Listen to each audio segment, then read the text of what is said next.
Billionaire's mother saw sons, fiancé drugged baby's milk, but no one believed. "Don't touch her!" Margaret's voice tried to rise, but nothing came out. Victoria turned, the baby bottle in her hand, white powder melting into the milk. "It's just a few drops. She'll finally stop crying." Margaret's eyes widened in horror.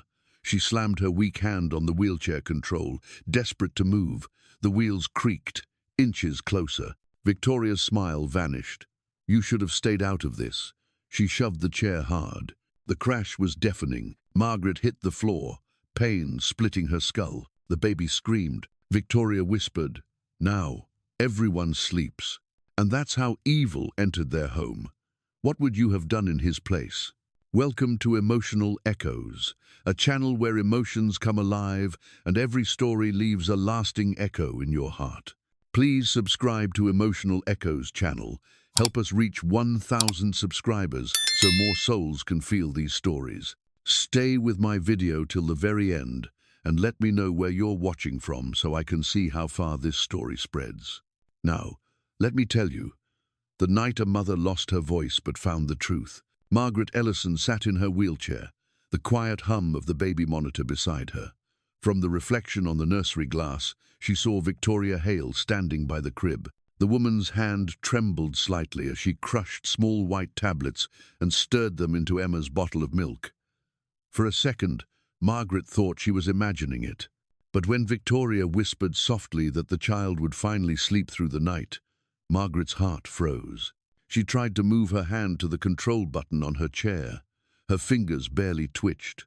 Panic rose in her chest as she realized she couldn't shout, couldn't call for help. Her breath came in shallow gasps. She had spent 2 years trapped in this chair since the stroke, but never had she felt so powerless. Victoria turned, noticing her. For a brief moment, their eyes met. Margaret's were full of terror. Victoria's were cold and flat, like glass. She walked closer, bottle in hand, a faint smile playing on her lips. She told Margaret to stay quiet, that everything would be fine once the baby stopped crying for good. The words sliced through Margaret like ice. She tried to lunge forward, her voice locked inside her throat. Margaret reached the edge of the room, gripping the wheel with her weak hand. The chair moved inches. Victoria's shadow loomed over her. The woman's patience snapped when Margaret tried to block her way. Without hesitation, Victoria shoved the wheelchair. The impact sent Margaret falling backward, her head hitting the wooden dresser with a dull crack. A rush of pain and light filled her skull. The bottle clattered to the floor. Emma started crying, her tiny voice echoing through the cold, empty house. Victoria knelt to pick up the bottle. Her tone was calm, almost gentle, as if nothing had happened. She told the baby that it would all be over soon. Margaret lay motionless, her vision fading. The last thing she saw was Victoria walking toward the crib with that poisoned milk in her hand. Margaret tried to speak, to warn her son, to scream the truth. But no sound came, only the sound of rain tapping against the window and the child's cry cutting through the storm. They said she fell that night, but the truth fell with her. Ethan Ellison arrived before sunrise, still in his business suit, his face pale from the drive and the call that had shattered his sleep. The nurse met him at the door, whispering that his mother had fallen. He ran upstairs, the sound of his shoes echoing against the marble like a heartbeat too fast to control. When he entered the room, Victoria was already there. Her makeup was smudged, her voice trembling as she pressed a damp towel against Margaret's forehead, playing the part of the frightened fiancé perfectly. She told him she had tried to help, that Margaret had lost control of her chair. Ethan dropped to his knees beside the bed, calling his mother's name over and over. Margaret's eyes opened, filled with a desperate light. Her lips moved, but no sound came. He leaned closer, straining to hear, but all he caught was the sound of his own breathing. Victoria placed a gentle hand on his shoulder, her voice soft, careful, practiced.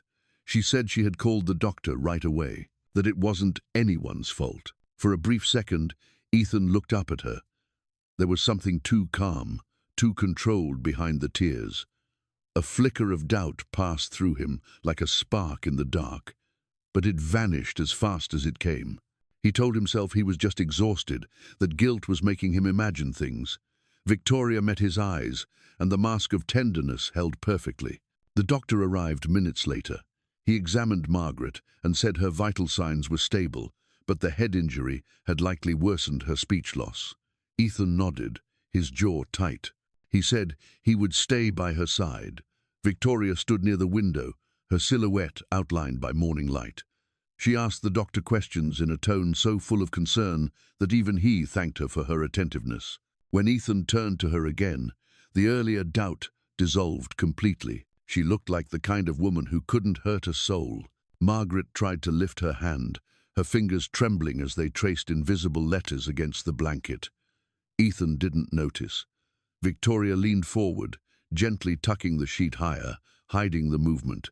She smiled faintly, whispering that his mother needed rest. Ethan sighed, running a hand through his hair, blaming himself for every second he had spent away. He said softly that his mother had always warned him not to let ambition replace love. Now, it felt like too late to understand what she meant. From the nursery, the sound of Emma's cry faded into silence. The nurse said she had fallen asleep unusually fast. The doctor glanced in, saying babies sometimes did that after excitement. Victoria stood in the doorway, her hand resting on the crib's edge, eyes unreadable. Margaret saw it, her breath caught in her chest. She wanted to scream, to tear through the air between them, but her body betrayed her again. Ethan kissed his mother's forehead, promising that nothing like this would ever happen again. He said Victoria had taken care of everything. His voice cracked on the word everything. Margaret's tears slid quietly down her temples. She couldn't tell him that everything was the very thing he should fear. When he finally stepped out, the room fell silent. Victoria lingered for a moment longer, watching Margaret's eyes follow her every move. She smiled, a small, polite, perfect smile, and whispered that some truths were better left unsaid. Then she turned off the light. The door clicked shut. Margaret lay in the dark, her heart pounding, her mind screaming words her body could no longer say.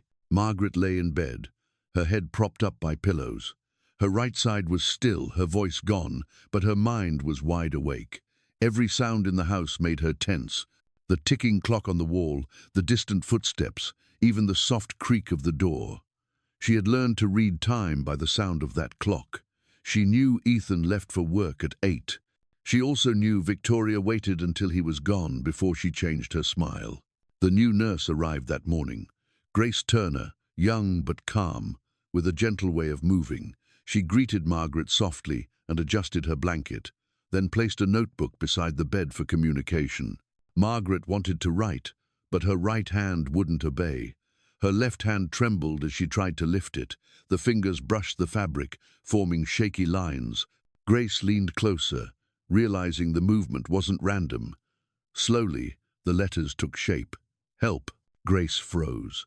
For a moment, she thought she imagined it. But when she met Margaret's eyes, the truth hit her. There was fear there, deep and pleading. Grace whispered that she understood and nodded slightly, careful not to draw attention. She squeezed Margaret's hand gently to let her know she was not alone. Margaret's eyes filled with tears. No sound came, but the relief was real. For the first time since the fall, someone had heard her without words. The door opened quietly. Victoria stepped inside, heels clicking softly on the floor.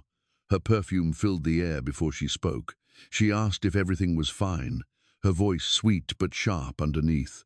Grace turned to her with a polite smile and said everything was fine, that Margaret was resting.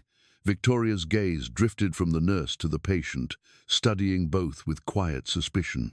She walked closer to the bed, adjusting the flowers on the nightstand, as if out of care.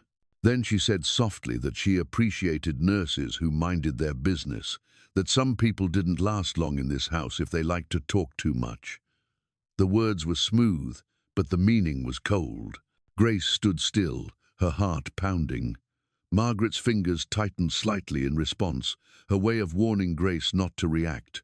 Victoria smiled faintly, satisfied with the silence. She turned to leave, saying she would check on the baby. When the door finally closed, the tension in the room broke like glass. Grace exhaled, her hands trembling. She looked at Margaret and whispered that she understood now. Something was terribly wrong here. Margaret blinked once, slowly, confirming it. In that silent room, two women who had barely met made a promise without speaking, one to protect, the other to hold on. The only sound left was the clock ticking, each second heavy with fear and determination. Grace met Maya Thompson for the first time in a small diner off the main road. The woman looked older than her age, worn by years of hard work and secrets she couldn't share. When Grace mentioned Margaret Ellison's name, Maya froze. She said quietly that she knew something wasn't right that night. Victoria had fired her after she refused to sign a statement saying Margaret had fallen on her own. That alone told Grace she had found the right person. They spoke in low voices. Grace told her about the word written on the blanket, about the fear in Margaret's eyes. Maya listened, hands trembling around her coffee cup. Then she remembered something. A baby monitor camera had been installed in Emma's room months ago, connected to a small memory card. Victoria hated it and demanded it be removed, but Maya had simply turned it off and forgotten to mention it again. The camera was still there. That one sentence changed everything. Grace leaned in and whispered that they needed to get it. Maya hesitated. The mansion was heavily guarded, and Victoria always had people around. But Grace insisted. If they had proof, Ethan would have to believe them. If not, Victoria would destroy everyone who knew the truth. In the end, Maya agreed. That night, the rain came hard. Grace parked her old car near the service gate while Maya led the way through the side garden. Both wore dark coats that clung to their skin. The power flickered inside the house as thunder rolled. Maya's hands shook when she used the spare key she had kept hidden behind a stone. The back door creaked open. They froze, listening. No sound, only the storm. Inside, everything looked the same as before. Grace followed Maya through the hallway, past the portraits, to the nursery. The faint glow from a nightlight filled the room. The crib was empty. The baby slept in Victoria's suite that night. Maya pointed to a shelf above the changing table. The camera was still there, small and dusty, almost invisible.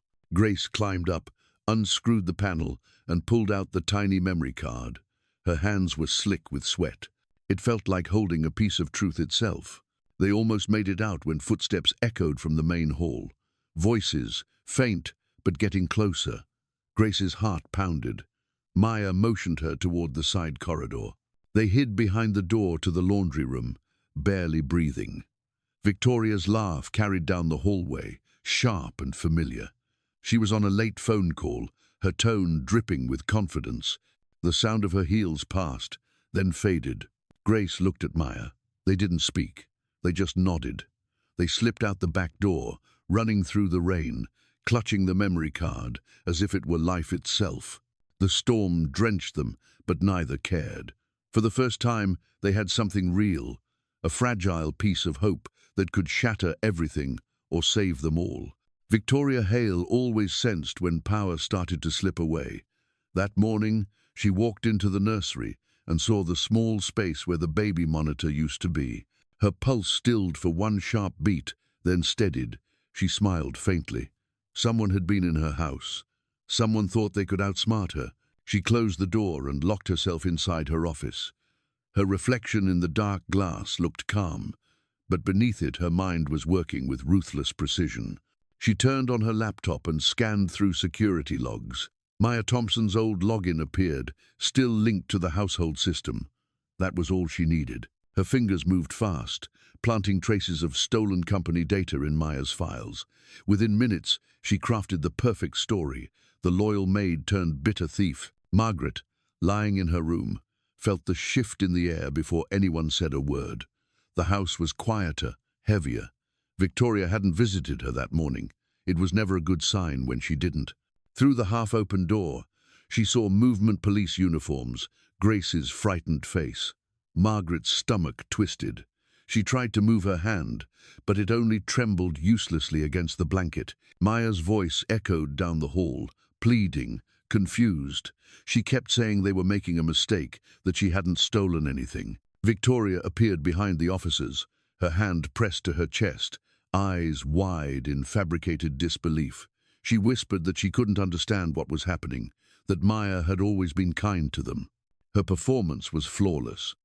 Grace tried to intervene, but one warning glance from Victoria froze her mid-sentence. When Ethan came home, Victoria fell into his arms before he could ask a thing. She cried, shaking, saying she was scared that Maya had come to the house last night, angry, accusing, threatening her. Ethan listened, his chest tightening. Every tear she shed was another nail sealing his doubt. He called his lawyer, saying they'd let the police handle it. Margaret watched helplessly from her bed as her son comforted the woman who had destroyed everything good around him. That night, Victoria sat in the living room with the news playing softly. The headlines scrolled across the screen.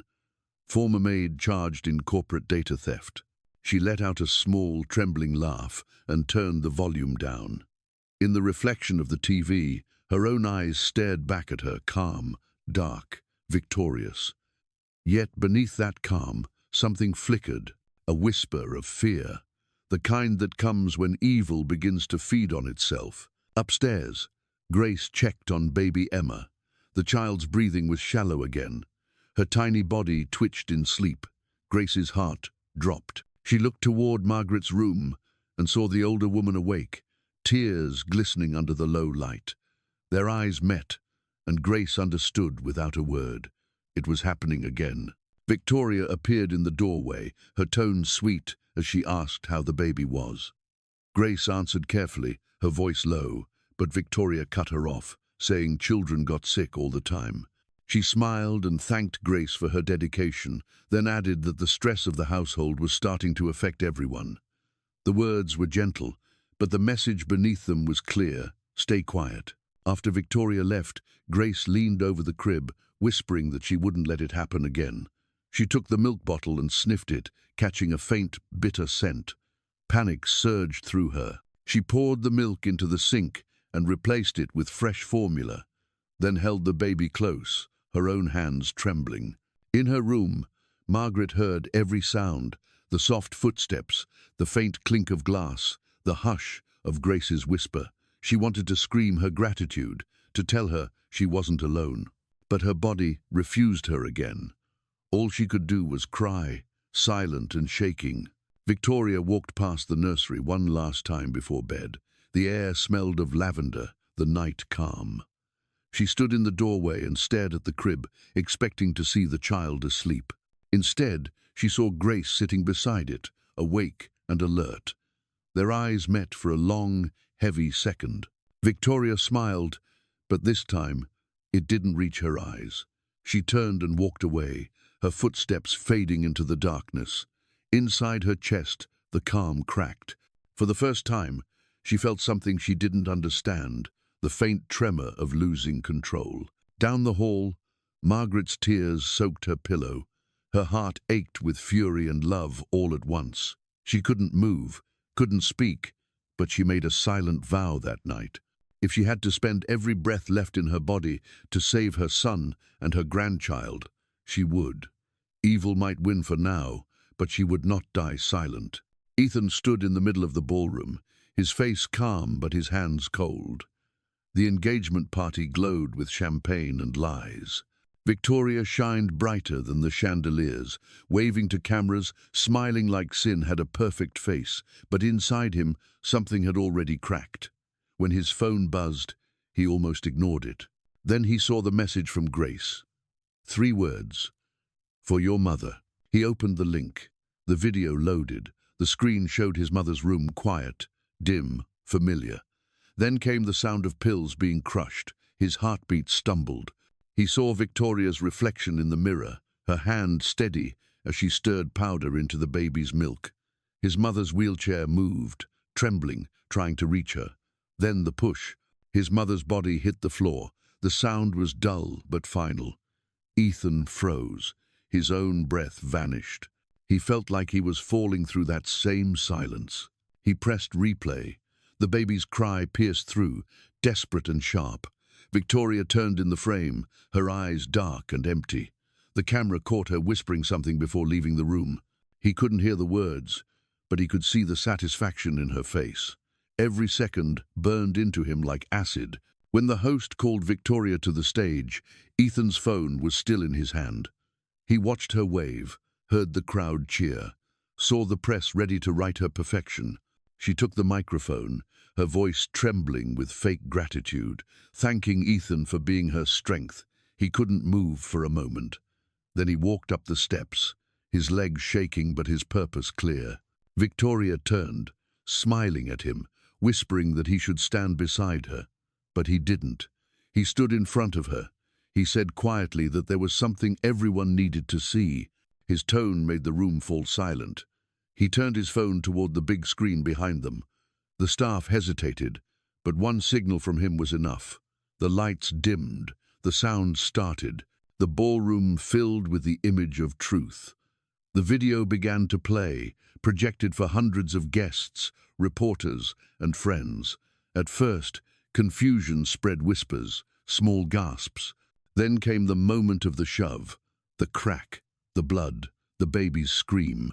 A few people covered their mouths. Someone dropped a glass. Victoria's breath caught like a hiccup she couldn't control.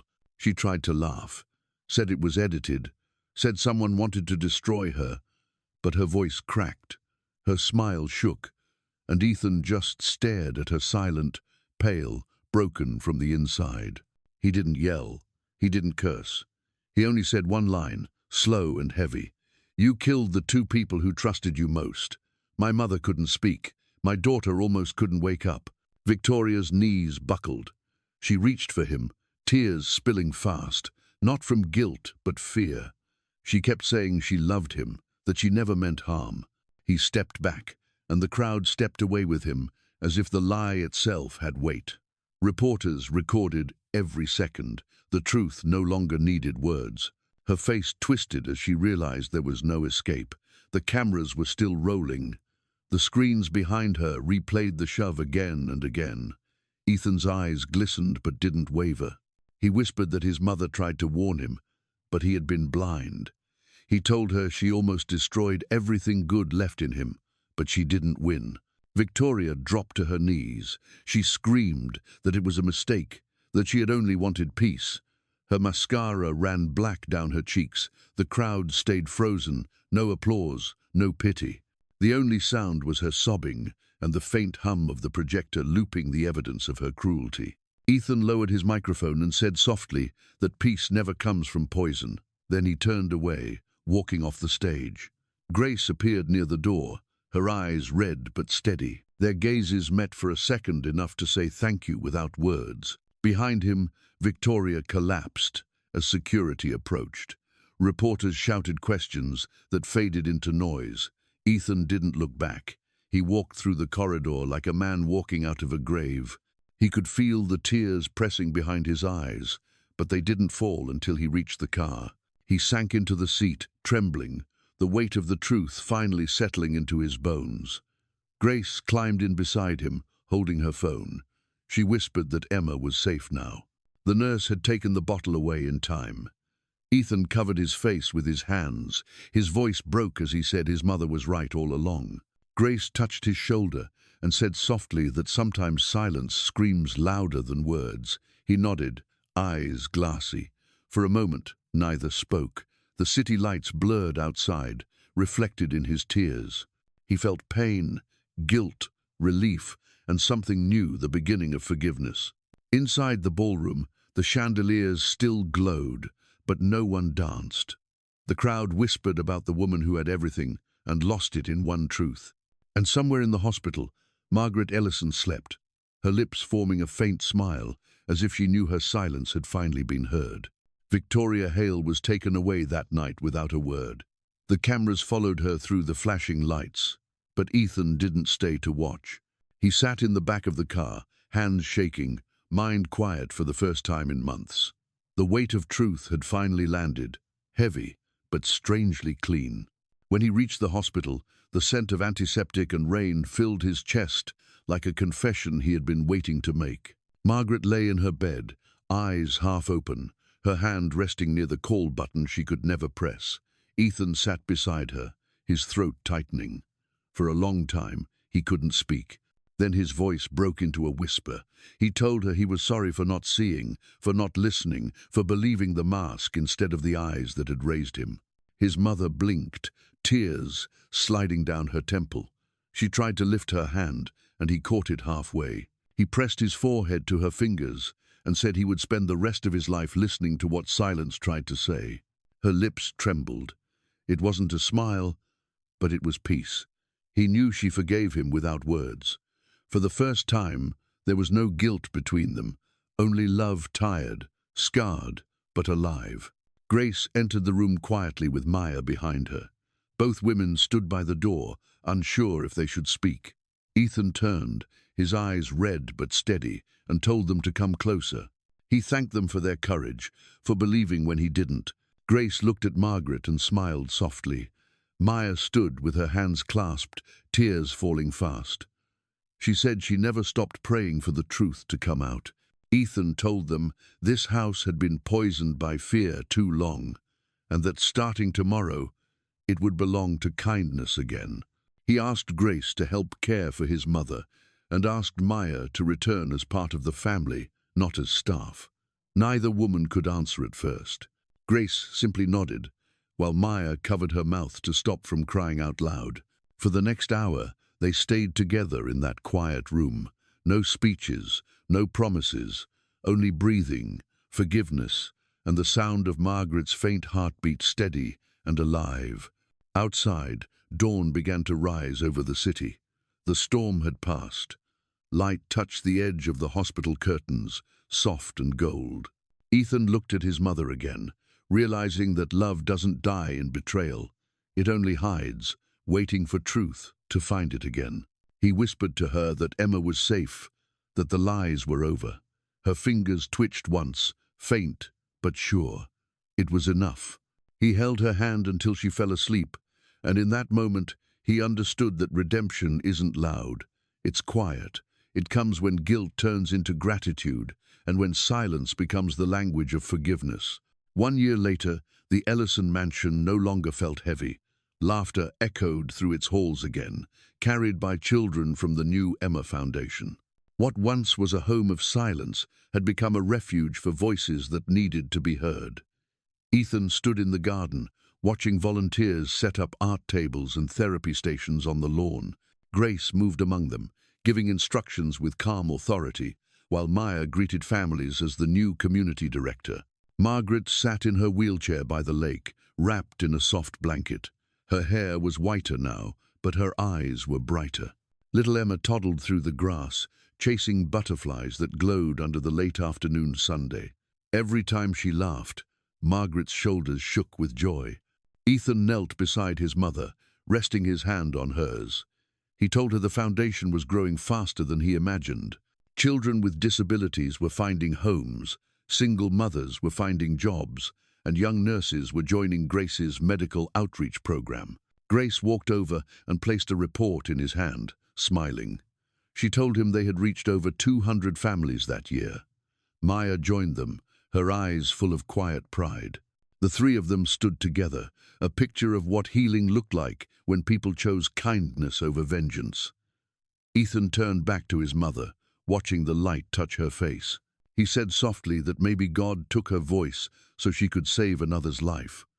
Margaret blinked slowly, her lips curving in a faint, peaceful smile.